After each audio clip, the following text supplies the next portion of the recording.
Joined on the phone today by actress Lin Shaye. You might remember her over the years from her films like Kingpin and Dumb and Dumber. She was also in Brewster's Millions and the Insidious films, Nightmare on Elm Street, a lot of stuff over the years.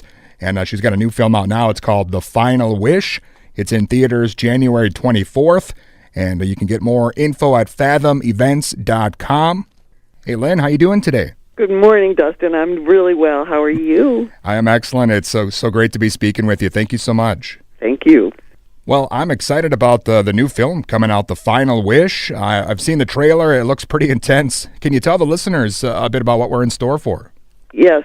It's a story, I say it's about greed going wrong. I mean, people have wishes. They want things. We all want more. But sometimes it gets the best of you. I think desire can turn into greed very easily. And Michael Welsh, who plays my son in the film, is afflicted with that problem. He's sort of a ne'er-do-well, and there's a sort of an evil presence that gets a hold of him. I always think evil, especially when it's personified, it is really kind of a metaphor for what we do to ourselves, and again, greed can do to us. So there is an element like in the film which is of danger to him, and which takes advantage of his vulnerability because he keeps asking for more, and bad things start to happen. It's, I think, a really good story, which is what always attracts me to a role into a film. It's about this young ne'er-do-well, as I said, my son, who comes home. His father has just passed away, and chaos ensues, I guess is the classic way of expressing it. And it's got traditional, really good movie scares in it, and it's scary in a much deeper way as well, because I think it does sort of make you investigate your own desires and how far you want to take things to get what you want and what can happen when you push too far. So I'm excited about it. I think I love all the people I've worked with. Tony Todd is in it, a wonderful, wonderful actor as well. The cinematography is beautiful, and all in all, I think it's a really exciting theater experience. I think everyone will love it. Excellent, yeah, and it's in theaters January 24th. A bunch of theaters here in Minnesota will have it. You can find out more details at fathomevents.com. And Lynn, it really seems like horror films kind of making a big comeback now. I think people always, I think they're always out there, because I think fear is a fascinating emotion, and we're all afraid of our own fear, I guess is the best way to say it. And stories that engage you in that way and sort of make you confront it is both appealing and repelling at the same time. But we always are attracted to what we're afraid of. I think there's something about that as well. And I love the genre because I think the idea that you can experience that emotion in a safe place is of great value to people. It's fun to be scared where it's safe, where you then can go home and, make dinner and be with your dog. It's not real life, but it allows you to express yourself and those feelings, which I think are very important to get out of your system too. Yeah, definitely. Well, Lynn, how do you feel about the Scream Queen moniker? Is that something you thought you would add to your resume when you first started out in the business? I never ever did, and the horror community is a wonderful group. It's different than other moviegoers. They're very loyal, and they are very excited about new projects that come out. They're ready to try something new within the genre, and I had no idea that I would be led into that world, but I love storytelling, and gratefully I've been invited into some very wonderful storytelling that also is scary. So I think The Final Wish is a fulfillment of that, and Insidious, the franchise Insidious, has certainly played a big role in terms of people thinking of me in that way.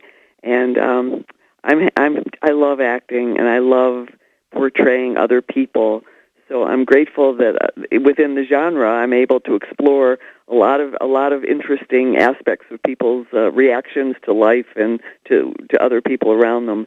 It's a very exciting profession, and this is a great genre to really express some of that. And so I'm grateful to my fans for giving me the title.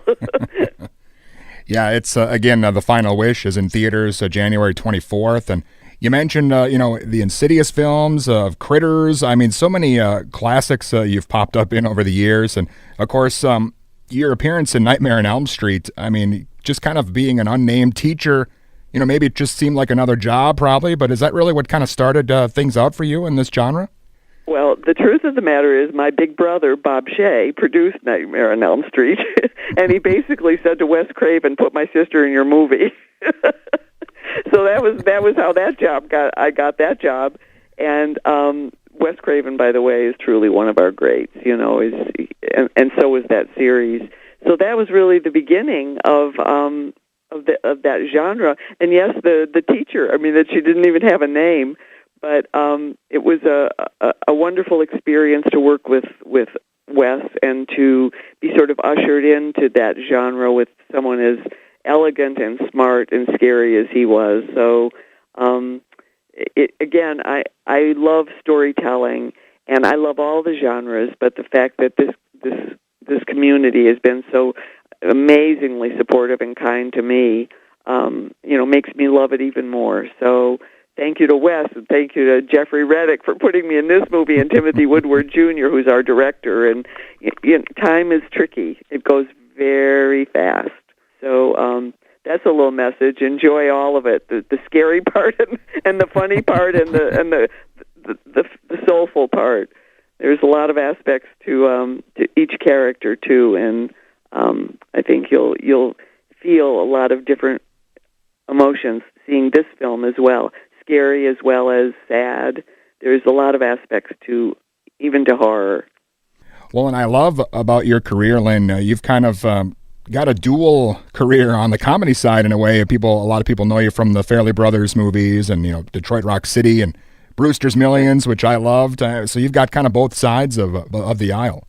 It's true. I'm so lucky. I feel I'm the luckiest among the lucky. I give everything I have always. I mean, I'm fastidious about my work in terms of I'm never quite satisfied if I miss something, or I never take it for granted. And I hope I never do. I think that's, if there's value to what I give, I think that's where the value lies, is that I have to tell the truth, and I have to tell all of it. And that's sort of my credo. So I love comedy as well as, I love it all. I mean, I just love telling stories and making people feel something maybe they hadn't thought about before. Awesome. Again, Lynn, I'm looking forward to The Final Wish in theaters January 24th. I wish we had more time. I wanted to ask you about working with Richard Pryor and being in The Running Man, but maybe we'll have to catch up with you again another time. Well, I hope so. Thank you for the lovely interview. I really appreciate it. All right. I appreciate it as well. Thank you so much, Lynn. Bye-bye. And again, that was actress Lin Shaye, and her new film, The Final Wish, is in theaters January 24th. Select theaters here in Minnesota. Get more info at fathomevents.com.